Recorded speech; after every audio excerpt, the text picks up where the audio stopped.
中华经济研究院招待旗下队。主席各位委员大家午安。我很高兴有这个机会发表我的看法。我是以这个在环境和经济方面的这个研究长期研究的一个学者的身份来报告我在为什么我采取不赞成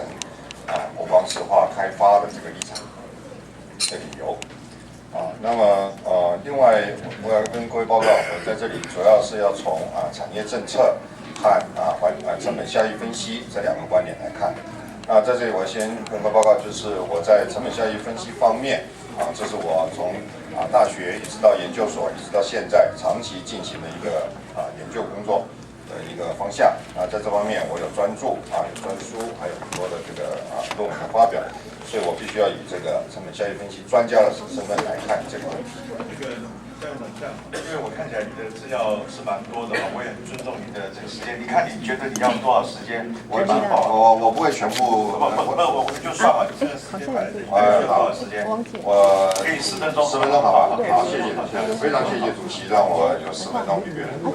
间。好，下一页。这啦，招待机，好你看啦，听课啦，好不好？是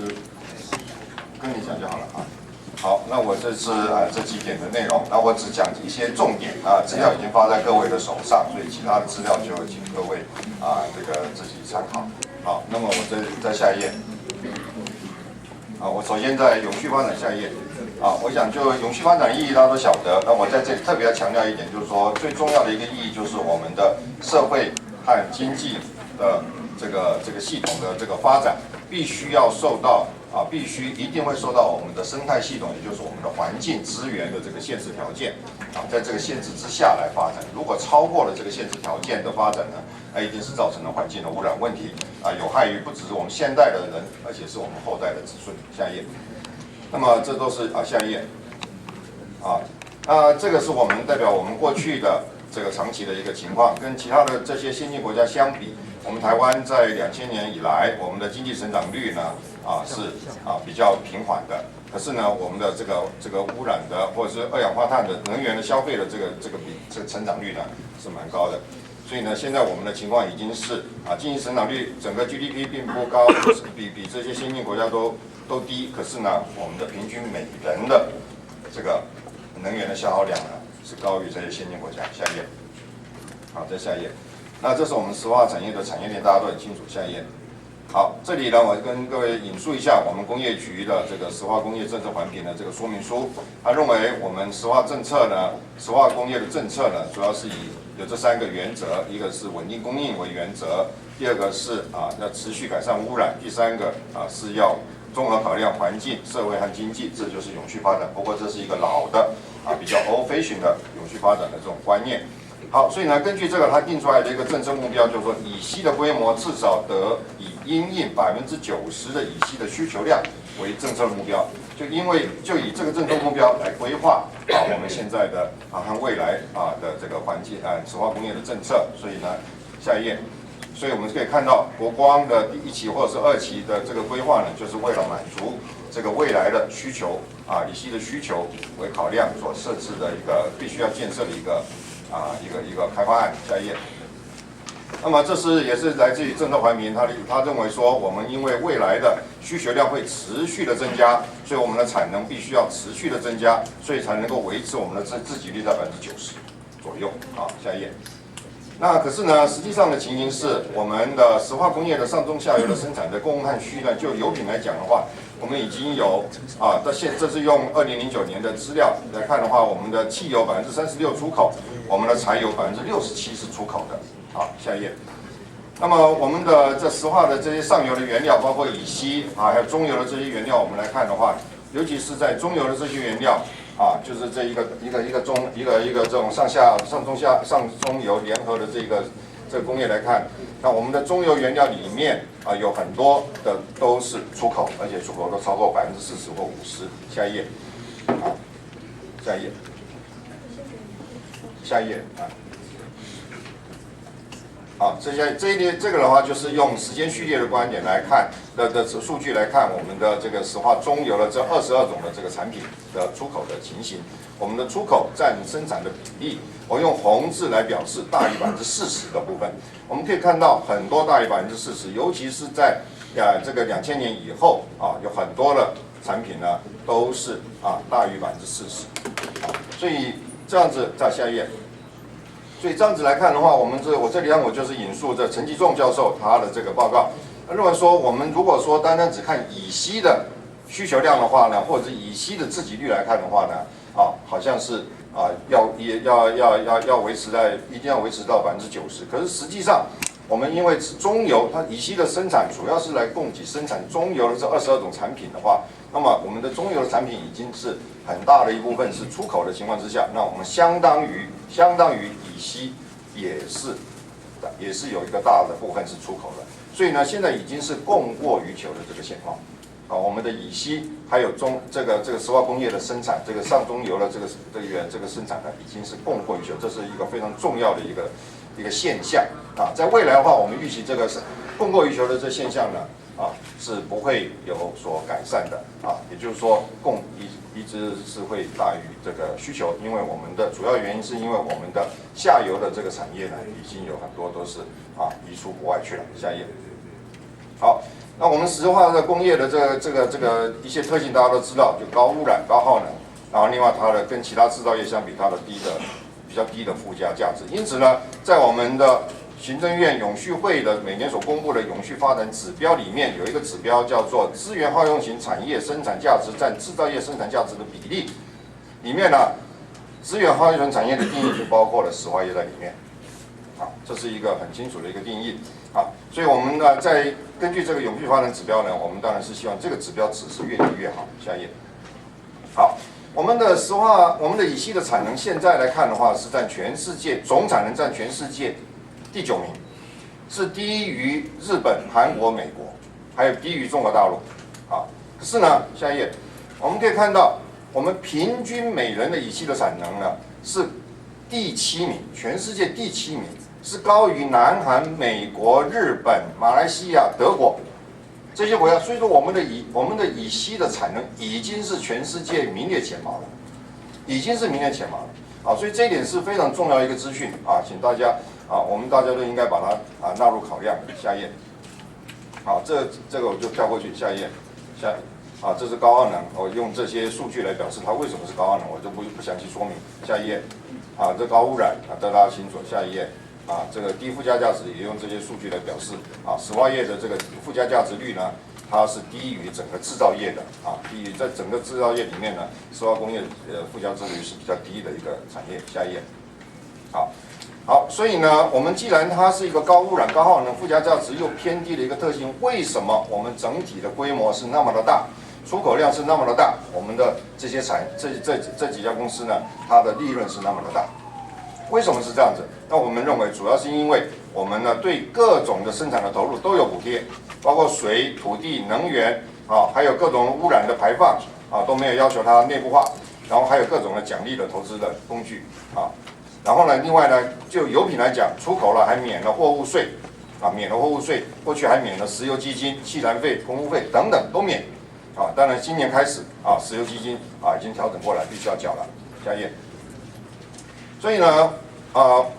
我们呢可以说，我们的大量出口的油品和石化的中油的产品，可以说是一种流血输出，就是说我们现在是供过于求，然后呢流血输出这两个特性下一页。好，下面检讨一下这个成本效益分析。好，这个是我们在过去这几个月这个双方争论了非常久的这个成本效益分析的一个最后的一个总表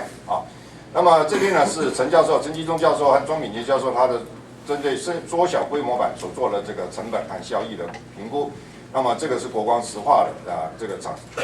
边提出来的这个数据。那这是比较最新的一个数字最新的一个数字。我要说明一下，就是说在这里面的这个是在这次的环评的那个资料里面的数字。那不过这里的社会福利的这个陈教授的社会福利这个数字呢，是我用他最新的一个数字好，我把这个数字用下一页来看，我们就其中几个重点来看。第一个是社会福利的计算那是陈教授有计算，那国光石化是没有的。附加价值的计算啊，陈教授有的，那国光石化是没有的。那国光石化还加了一个就业效果的货币化啊，另外是外部成本的总合计啊，这个比较。那我要讲的就是我们呢这里有点非常重要的，根据成本效益分析的理论，国光石化所计算的附加价值效果，也就是它的用产业关联的分析的方法，包括了上游和中游包括它的向前关联跟向后关联的这产业总共所产生出来的 GDP 的效果，它叫做附加价值效果。他认为是一个效益，可是呢，我们根据成本效益分析的理论，这个不是效益这只是一个总的一个产值，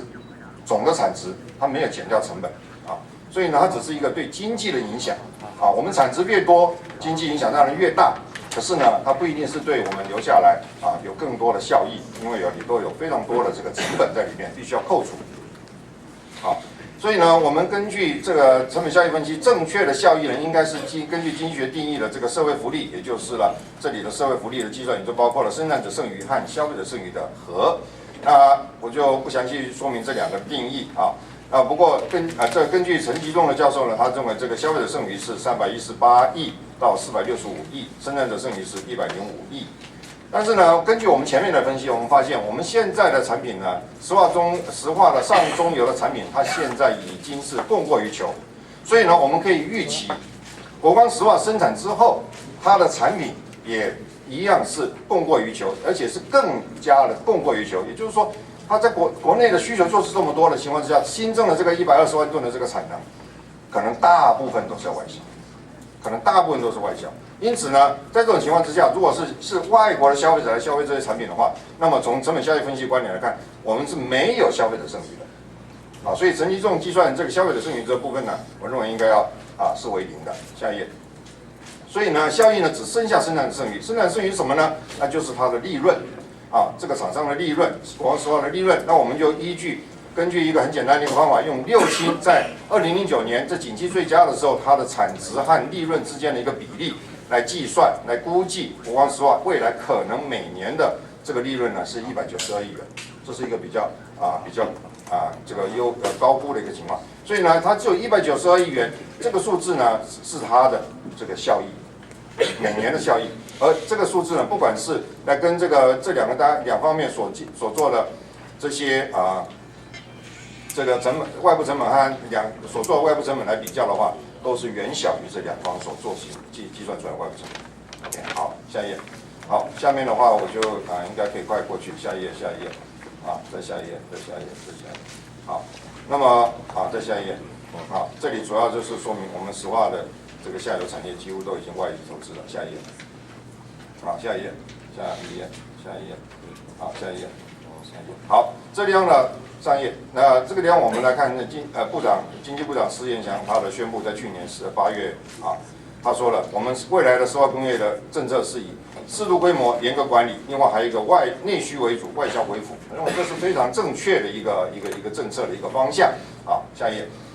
好，那所以呢，在这种情况之下，当然我们必须要检讨我们现在要不要建这个新厂。好，下一页。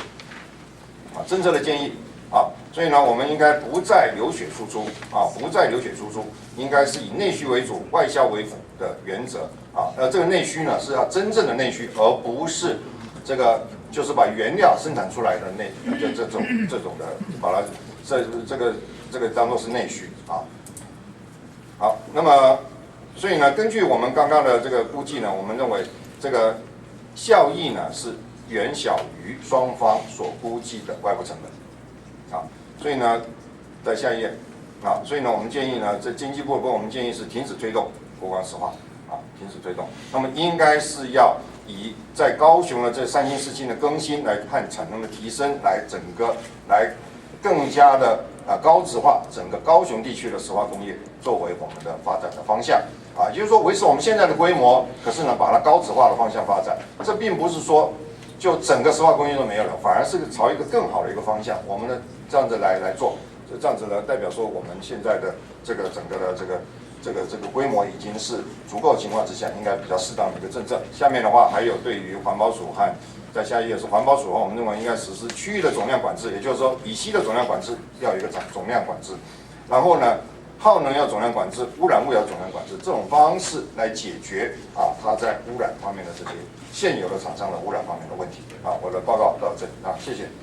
先到这里，好的。好，这个谢谢这个肖院长的这个报告哈。我想这个肖院长，我想他这个几十年哈，我想都是做这样一个工作哈。我谢谢你把你的一些想法，还有帮我们把一些这个政策环评的一些想法也做出来了哈。我想这边我也跟大家做一个2分的这个说明哈。就是我们在长期来讲，在环境影响评估的审查跟推动的过程里面，在台湾陆陆续续也差不多做了快30年。所以在早期的时候，包括我自己，我们很多的被接受的训练，就是说环境影响评估在做这个之前的时候，其实是目的事业主管单位或者是一个开发单位，他已经做了可行性的评估。觉得它的经济可行以后，就到环境来，所以我们从环境的角度，完全就是从环境的影响、生态影响去看这个工作。好，我想在我们80年开始慢慢推动到90年的时候，我们在5期、6期的时候，我们也学会了，就是说怎么样子把民众、把社会的意见纳入进来，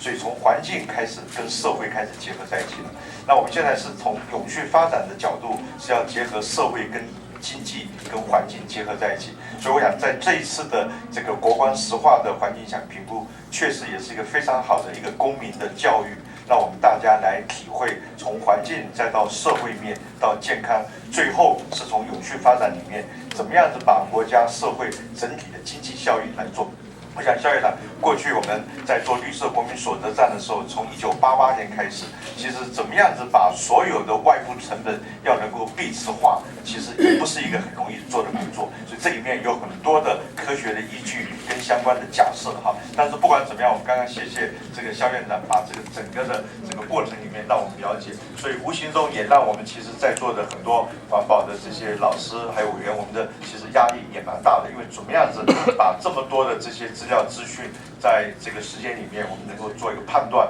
很多东西其实是科学的，最后可能是数据的，在价值的判断，好不好？我想谢谢肖院长。好，我想最后还有一位这个环保团体代表，也是这个有始有终，一直都来参与的这个部分，是我们这个蔡江阳这个蔡教授。好。